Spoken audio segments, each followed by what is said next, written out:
33 वर्षानंतर भाजप पुन्हा गुजरात ते अयोध्या अशी रथयात्रा काढणार आहे। मात्र लालकृष्ण अडवाणी, मुरली मनोहर जोशी यांना न येण्याची विनंती भाजपने केली आहे।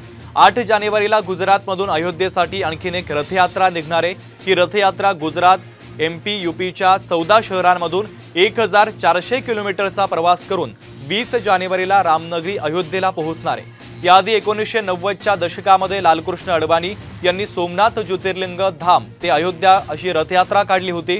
राम मंदिर आंदोलन रथयात्रेनंतरच सर्वसामान्यांपर्यंत पोहोचलं होतं आणि त्यानंतर आता ही अपडेट समोर येते। 33 वर्षानंतर भाजप पुन्हा गुजरात ते अयोध्या अशी रथयात्रा काढणार आहे। मला असं वाटतं भारतीय जनता पार्टी जर एवढ्या वर्षानं विकासाचं राजकारण करते तर त्यांनी विकासाच्या विषयावर रथयात्रा निश्चित काढली पाहिजे। विकासाची रथयात्रा गावगाव कसे लोक रोखतायत बघा। यांच्या ज्या योजना, फसव्या योजना, त्या गावगाव सांगत असताना किती प्रत्येक गावात या रथाला अडवलं जात आहे। कारण ह्या घोषणा याच्याविषयी आम्ही शिवसेनेनं उद्या चर्चा केलेलीच आहे। पुन्हा एकदा आम्ही चर्चा घेणार या विषयावर की ज्या पद्धतीने हे रथ फिरतात।